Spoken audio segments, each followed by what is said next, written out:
feel like it's been a hot minute, hasn't it? It's been a hot minute talking to a empty camera. Talking to an empty camera. I wonder if that's actually true. So today's topic is going to be about some of my thoughts on need. For example, when we talk about how I need food or I need something, perhaps a synonym to go along with that would be a kind of craving.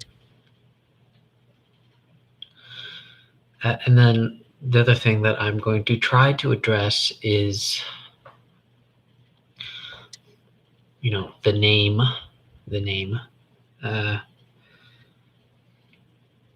guess to understand what I'm talking about in this sense would be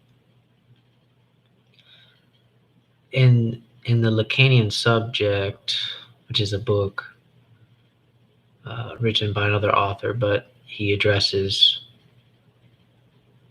I believe it's Bruce Fink. He addresses the, what a Lacanian subject is, and he says the name is the placeholder for the subject. Subject being person, or subject knowing what we think has to be a person. So I'm going to tackle that as well.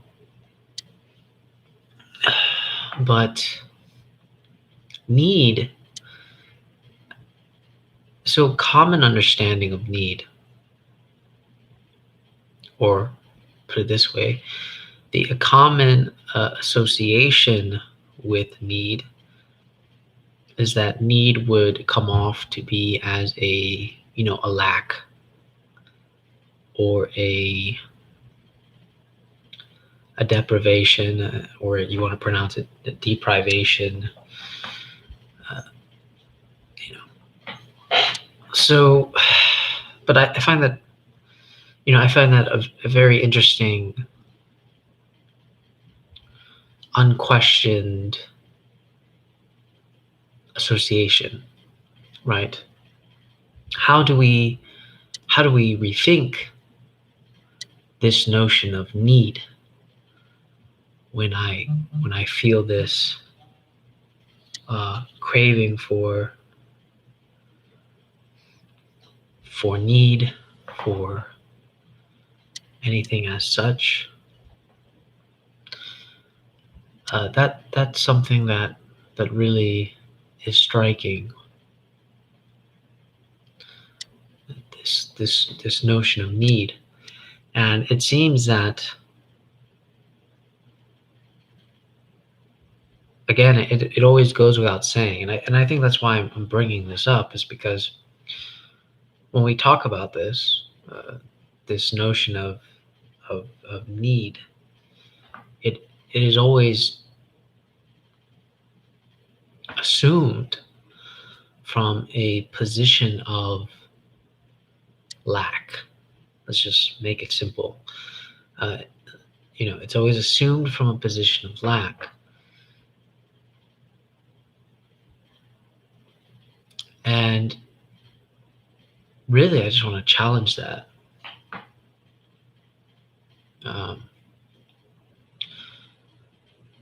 Because it's a very common association, and it's almost like, really, for me at least, it's more like a symptom of like our habit of language. When someone says like, I need I need food, I need this for myself, right? When someone expresses this, right, I'm expressing a need. But I want to look at need in a different way, about the way a need functions.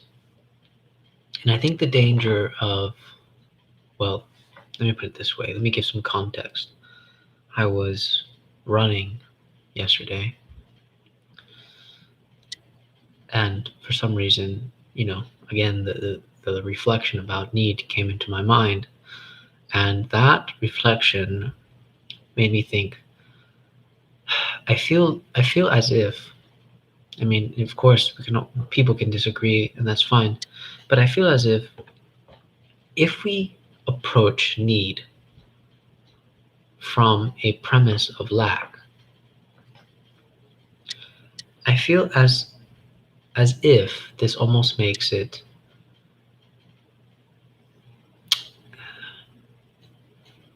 almost strips it of being human. And I mean this in a a negative sense. Or uh, for example, we always talk about like survival. you know if a man needs food, he will try to do anything to get it. He might even kill his associates or coworkers, or anybody, to survive, right? To Because he needs food. See, I feel as if we approach need from a premise of lack, then I think what happens is that when you're already putting yourself in a position of lack as such, that this person has already stripped every a social value uh, within need itself, that he makes it solely for himself. Um, and I know for people that how can I how can I explain this in a I mean, hopefully I'm explaining this in a way that's clear, but uh, so basically what I'm trying to say is that if we approach need from a premise of lack, then I feel that something occurs. And this thing that I feel that occurs actually is that it strips need of its almost social interaction, or social respectable interaction, right? Because if I already associate lack with my need, then what I feel that again occurs is that we attack, or we surpass boundaries because we are lacking something, right? We are needing, needing food. But I feel like if we strip need of its fundamental beginnings or fundamental assumptions of lack, I think what we can do is that we can make need into something else, or associate need with something else. Because, uh, and I've been thinking about what this something else is. How can I associate need without instantly associating such notions of lack with it? How do I rethink when I need something? What is that? What is that saying exactly when I say that I need something? Instantly I started thinking about drive. Maybe need is actually just the expression of the drive itself, about how it is, constantly consuming in such a way.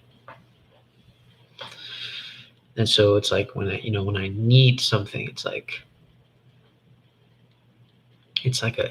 a driving force. Uh, but is it necessarily a force of lack? I think that is the thing that really comes into question for me, because it is a common association, right? Um, but I thought about need a little bit more on my run, and when I came to realize is that I think needs primary function is a social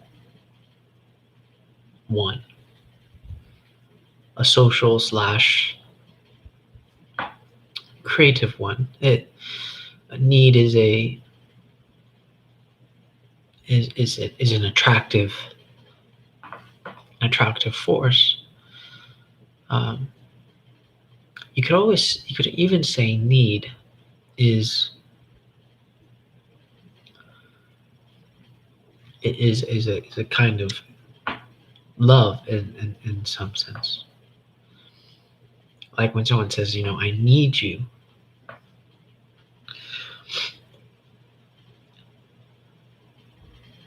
Need is like an expression, of someone's like, I can't do this without you.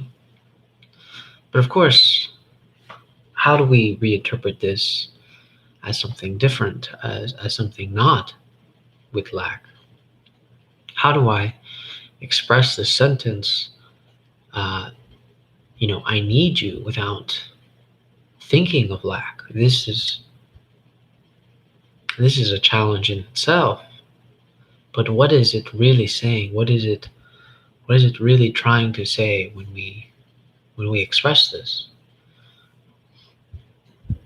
Um, it's almost like as if something wants to be created, something wants to be interacted with. Uh, and I just think about this. I mean, you know, I think about when we strip need of its isolating principle or isolating object. Like I need you or I need food. When we strip need of its isolating object, I have to think about all the things that lead us to that interaction, to that object. For example, when I need food, I'm willing to go to the grocery store and, scan the aisles and buy what I think I need.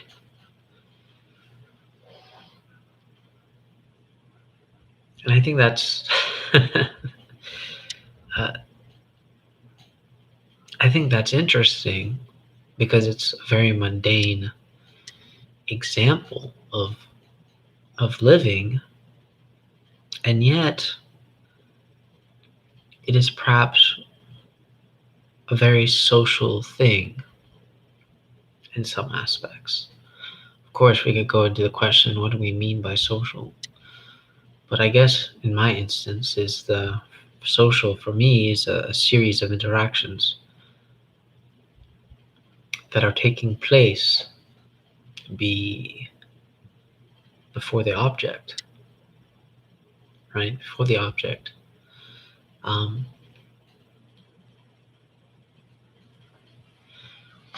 but it's these interactions, these series of interactions that I believe make us truly believe in the satisfaction of the object, the satisfaction of when I'm buying, when I'm, getting the shopping cart, when I'm grabbing this, when I'm scanning the aisles and then picking the food that I want to eat. Uh,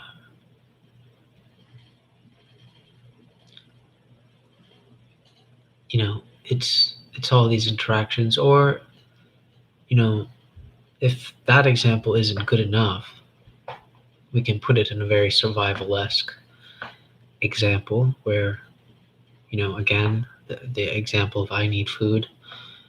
I'm scanning the forest. I'm looking for something that is edible. So I'm interacting with everything there. I'm learning the environment. I'm trying to see what is edible.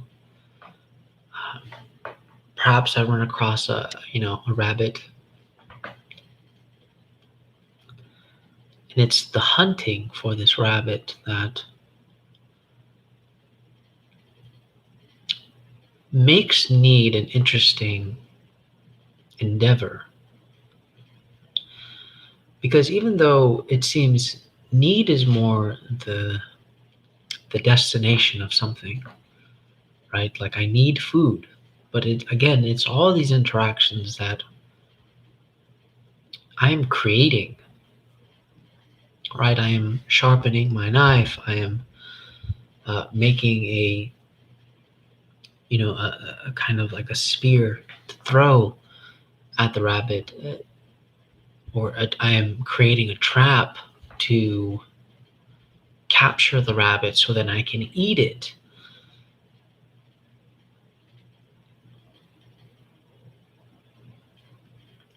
And again, I think some people would say that, well, of course, I mean, it's because they need food, so they're willing to do anything for food. But this is again falling under the implicit assumption of lack, which, I can't say that is necessarily true.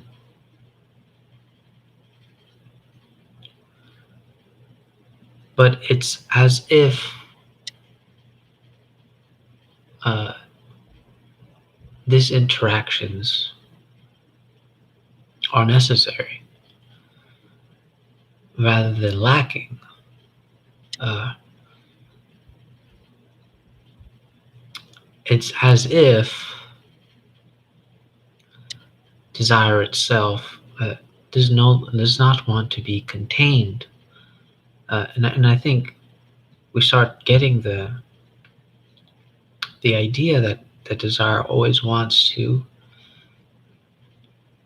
keep moving. It's desire that always wants to keep moving, and I just think about all the things that I'm interacting with for that object. Again, preparing the trap, sharpening the tools, everything else. I'm doing this grand project to capture a rabbit.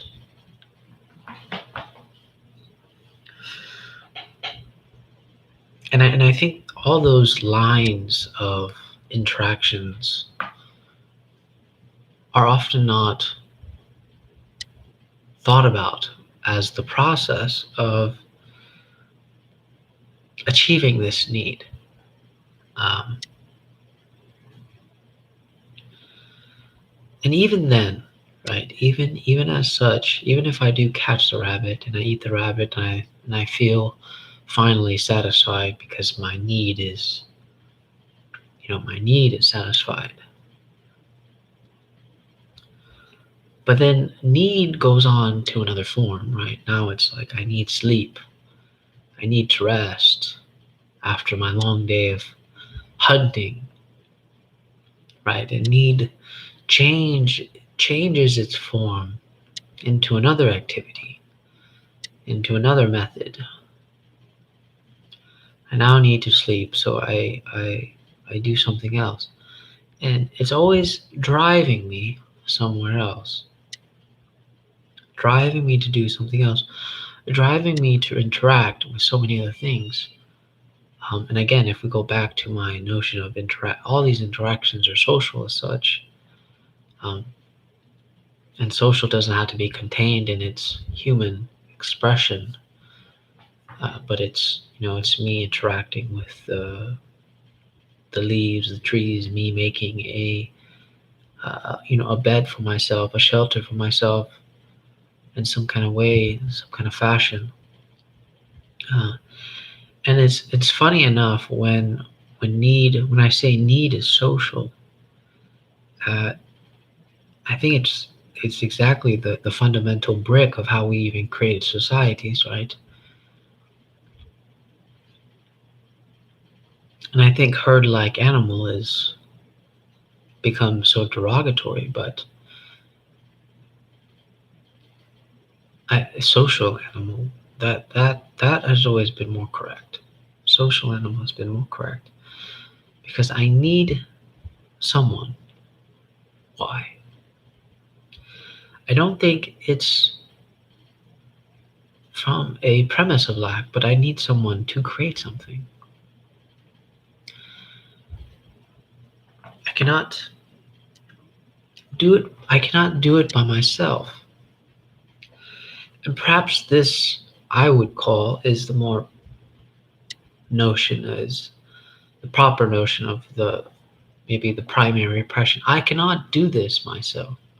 I cannot. There is a boundary, right? There is a physical boundary, biological boundary, a trait boundary. I cannot do this myself. This reaching is impossible for me, but it can be made possible, or at least it entertains such a possibility when there is something or someone else. And so it becomes social immediately. So need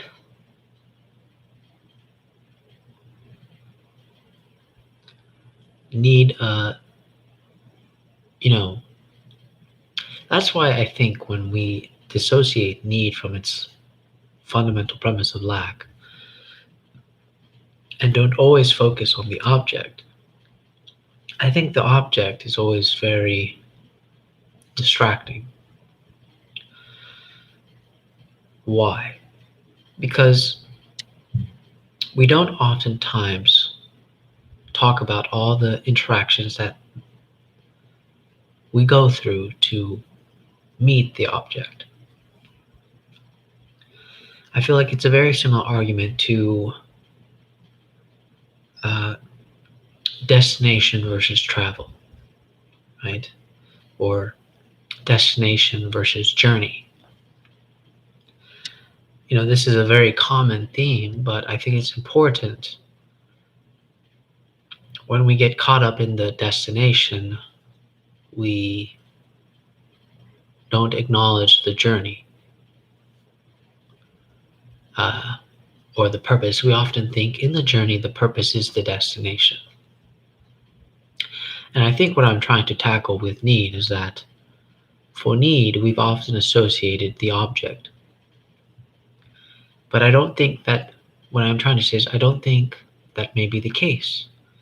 I think with need, we can associate it with all the interactions that lead us to the object, that may or may not lead us to the object. And this is where I say that need can be, this I feel can be the beginning of where we strip a need of its uh, premise of lacking something. Of yeah. Um,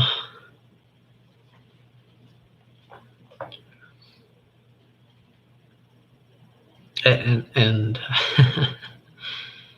I think it's interesting to look at it that way. And again, it's like that very similar story of like it's not the destination, it's the journey, right?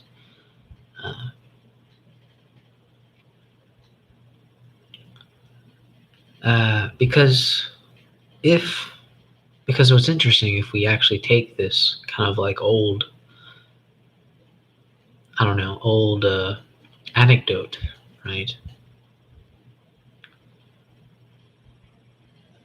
You see, if we are aiming towards a destination, we are coming from a position of lack.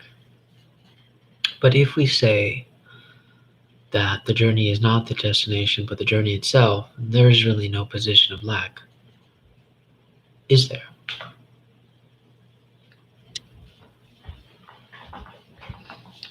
It's just it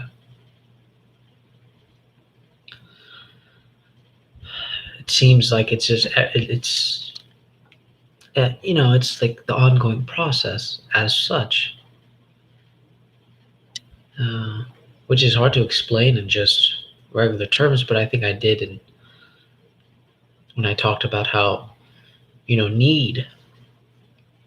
We stop at when we achieve the object, right, or when we don't achieve the object.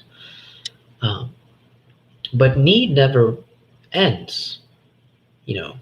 And I think it's important when we strip it of its object, right? Because need changes to another form, right? Or changes the object. Need changes the object. I need food, then I need shelter, then I need, so on and so on.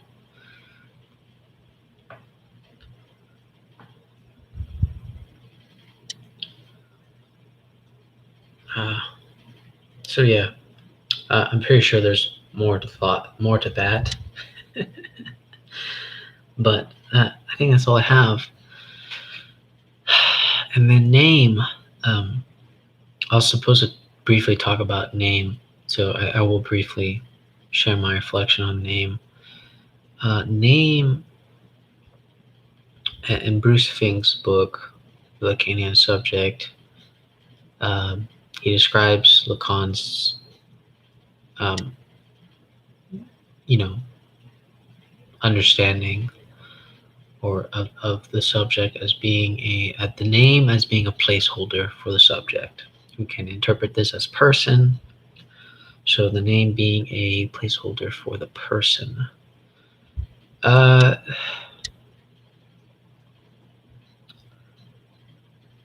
I found some ideas that can challenge that, but what I thought was interesting was how love can change our name. Love can change our name.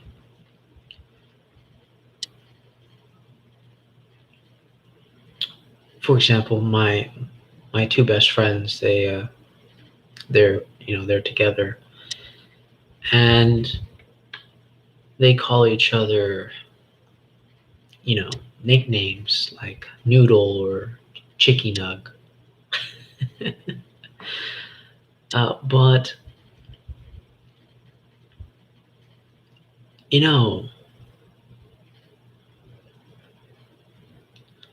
it's interesting because someone could say, well, I think one of my best friends says, well, she calls me those names because she really loves food. And so I guess if we were to take the Lacanian notion that the name is the placeholder, right? The name Chicky Nug becomes the placeholder for this other person, right? Or this other person fills up the name of Chicky Nug.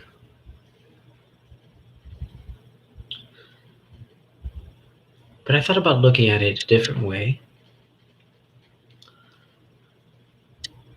And I thought if love could change our names,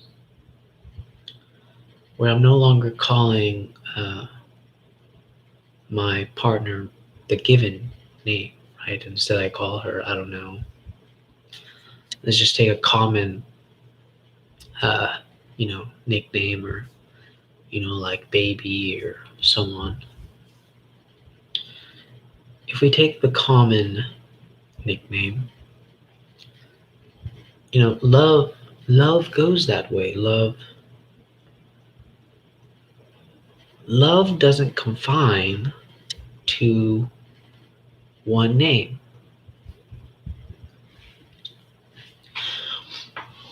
And for example, notice how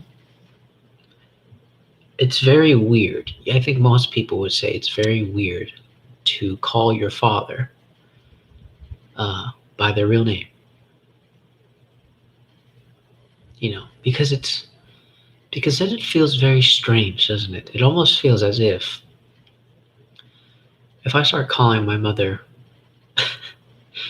by her real name, it's almost as if she's no longer my mother. It's almost as if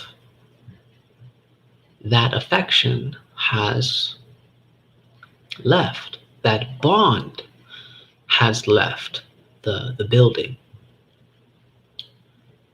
So the name itself becomes empty, you could say. Right? Let's just say my father's name is Jack. I start calling him Jack.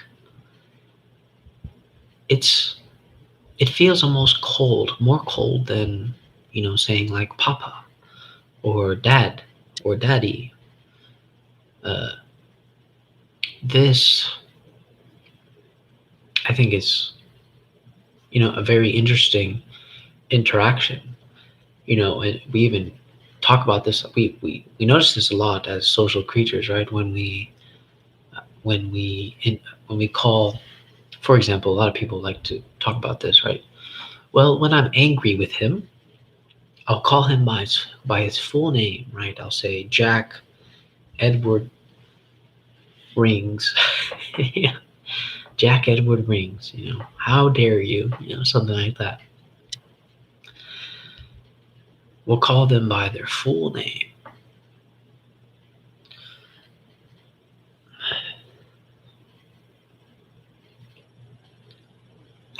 And you see how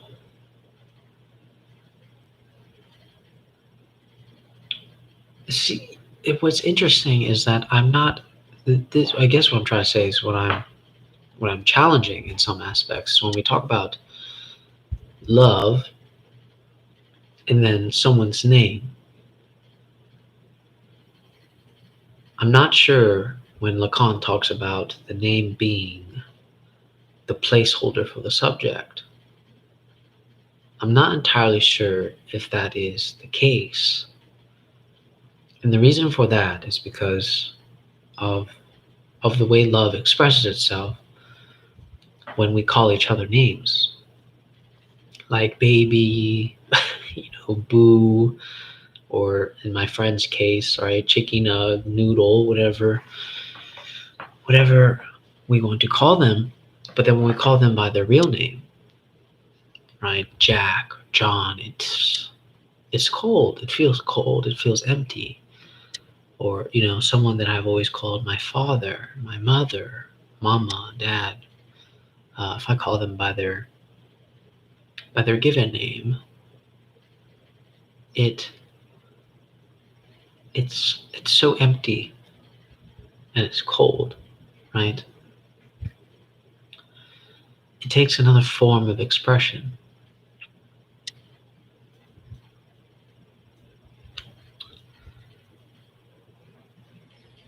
What's interesting is that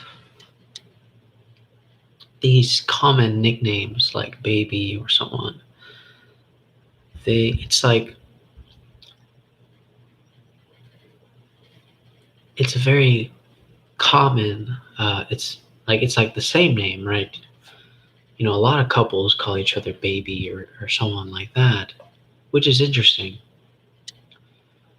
But the affection in that, or the feeling of being called that is vastly different. I think it's something inexplainable, and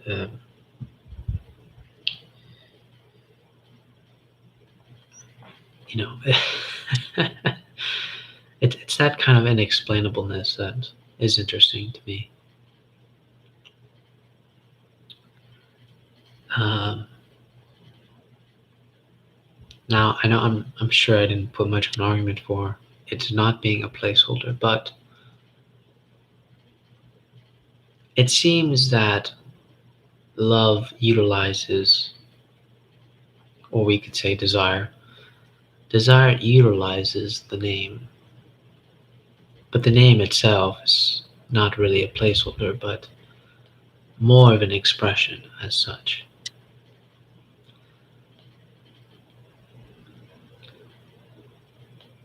Rather, I would talk about two names, right? Or multiple names. Like if someone starts calling me Jack, that means nothing to me. But it means something to them.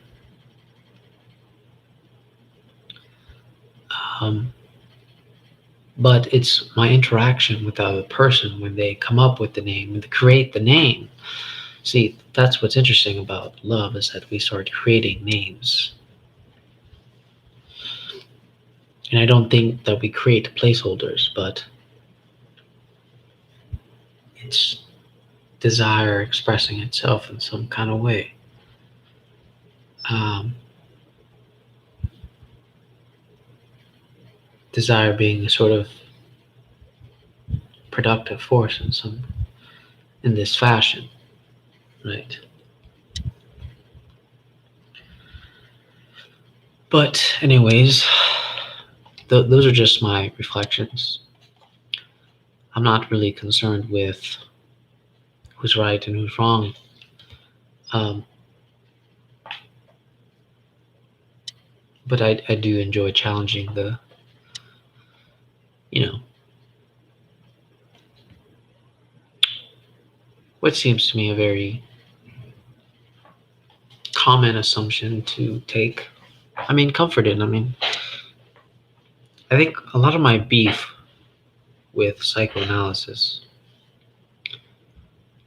is not that they're wrong necessarily.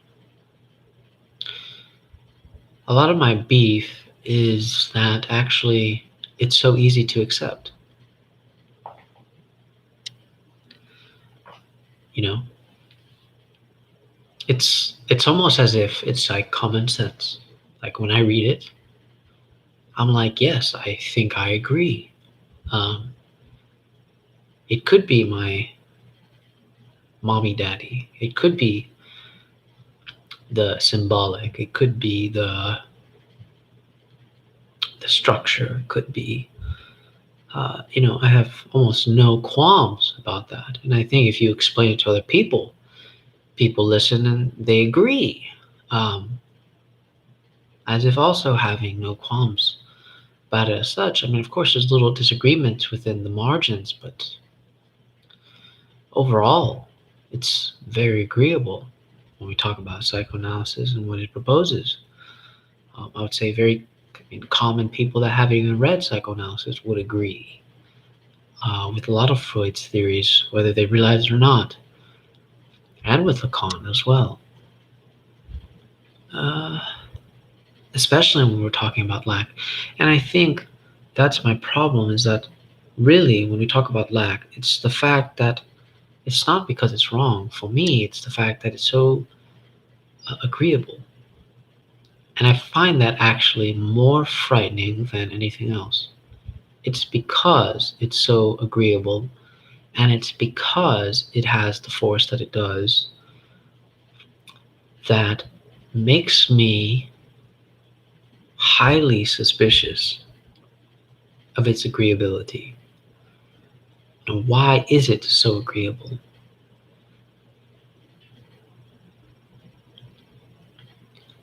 And this is, you know, what I feel that must be confronted in some ways.